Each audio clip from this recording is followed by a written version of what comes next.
One batch, two batch, penny and dime. Oh boy, a whole bunch of people are gonna die. Welcome to the heart of the stories we tell. My name is Rob, and tonight I will be reviewing The Punisher on Netflix. And let's be honest, there have been some good Punisher movies, there have been some bad Punisher movies, but then again there have been some good comic books with Punisher in it and some bad comic books with comic books in it. And like any other series I review, I have to admit, it's all going through my perspective. But Netflix hasn't let me down yet. Even in their slow episodes, they've done great. We first introduced to the Punisher in Season 2 of Daredevil. I was kind of hoping he'd cross over into Defenders, but he didn't.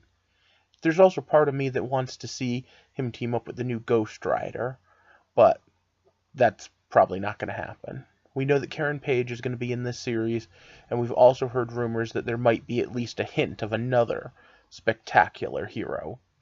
But there's a lot to unpack, and I have a lot of things I need to do. Offhand, I don't rate episodes individually, but so far as I'm enjoying this, going to say that this is probably going to fall somewhere between the silver and the gold rating. Maybe ending up in Electrum.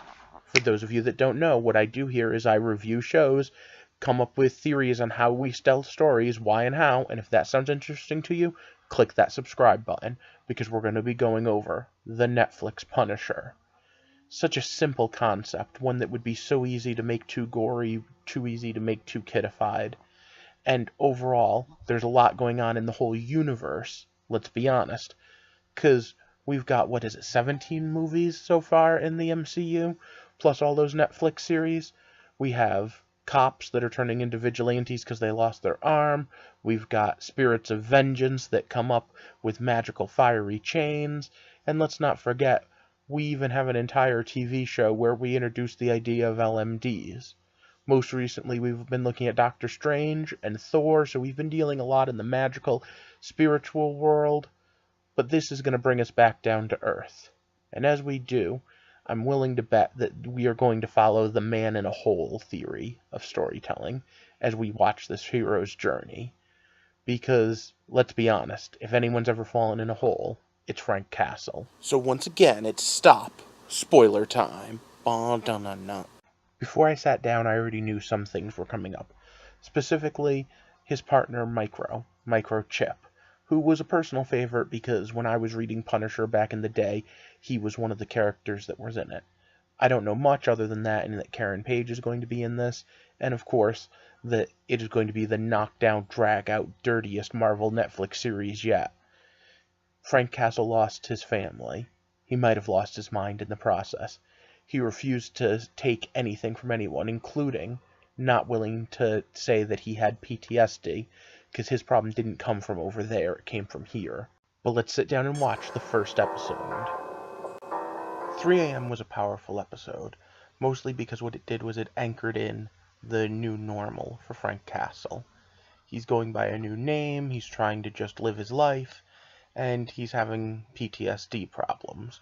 He has a buddy that runs one of those talk groups where you try to talk out your problems, but he doesn't ever actually go to it and talk.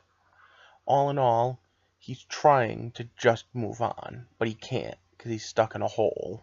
I do always marvel at the fact that when superheroes retire, or even police detectives, they always come across crime scenes, they always come across these big bad crimes happening, and of course that's the same thing that happens with Frank.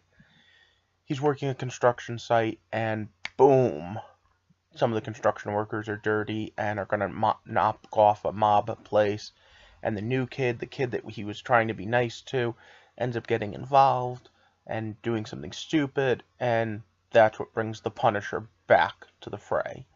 I will say, just point blank, Frank is best when he's Frank, and not so good when he's trying to bury his pain.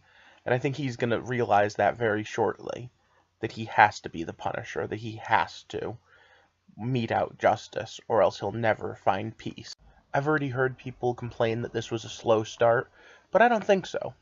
I think that it was a powerful start, and one that's going to lead well into the next few episodes, especially with how it ended, with who I'm assuming is Micro, realizing Frank's back. Or to quote him, I also assume that's what the title of the next one is. Two dead men, there's the two of them get together. but I'll have to wait and see because I'm going to see Justice League right now. I'm hesitant to give a rating on the first episode, but so far this is definitely leaning towards gold territory. But at least those were my thoughts. How about yours? Did you enjoy seeing a day in the life of Frank Castle? Do you mind seeing the slow build? And how was that action sequence at the end? I loved it. As for usual, I need you to like and share this video, and of course subscribe if you haven't already. But to be honest, it's going to be a little while before the rest of these episodes get reviewed. They'll probably be later in the weekend, Saturday or Sunday. Like I said, I'm off to see Justice League now, so if you're interested in that, stay tuned. I hope you have a good day, and thanks for walking with me through the heart of the stories we tell.